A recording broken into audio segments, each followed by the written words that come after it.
معلش انا اسف يا كابتن سيف اللي كنت بتحرك داخل الاستاد اللي بتابعت المنتخب القومي، معلش للاسف على الصوت ما كانش مظبوط. ولا يهمك، اتفضل يا فندم. يعني بتكلم معاك يا كابتن سيف النهارده، يعني سامع كنت بتتكلم على انه في منتج اسمه الدرجه الثانيه بيتباع.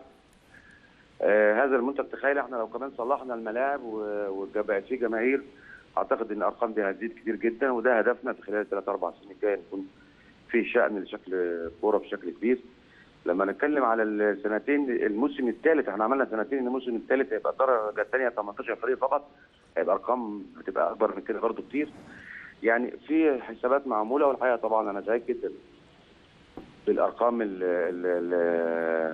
اللي وصلت النهارده، وبعض الانديه كتير جدا من اعضاء الجمعيه العموميه بتكلمني كلها على التليفونات انهم سعداء بالارقام وحسوا ان في تغيير جاي قادم باذن الله تعالى، وده المهم بالنسبه لنا.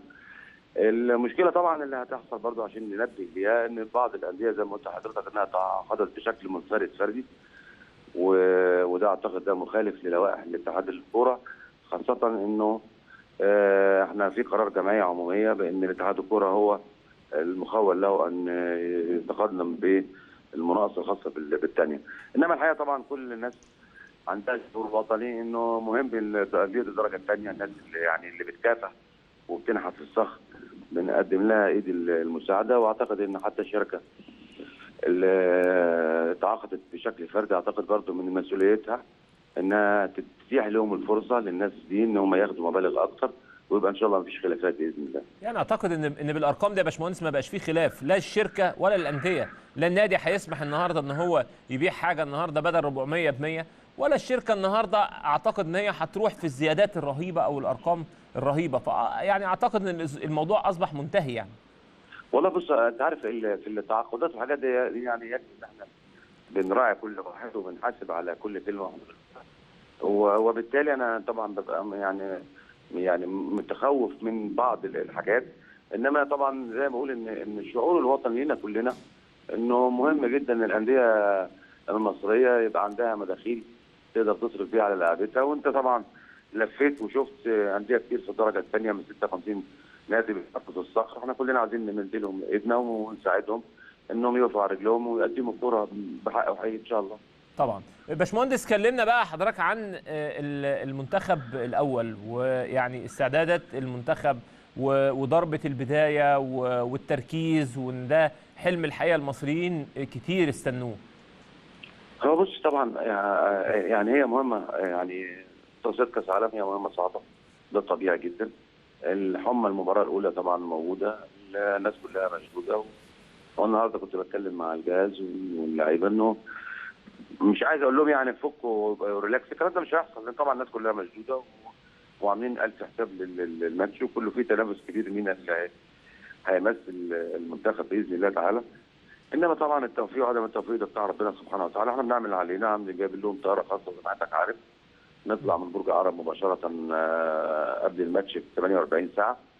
اعتقد احنا كاتحاد كوره لم نقصر في شيء، بنأدي الواجب اللي علينا وبنسهل المساله. الاخ المهندس خالد عبد العزيز وزير الشباب والرياضه كان متواجد معانا امبارح، وبرضه بيتكلم مع اللعيبه وبيدعمهم، وكل الدوله وكل الشارع المصري بيتكلم عن تصفيات كاس العالم وبيقولوا ان الاوان ان احنا متواجدين. اتمنى من كل قلبي ان هذا الجيل من اللاعبين يكون عنده حظ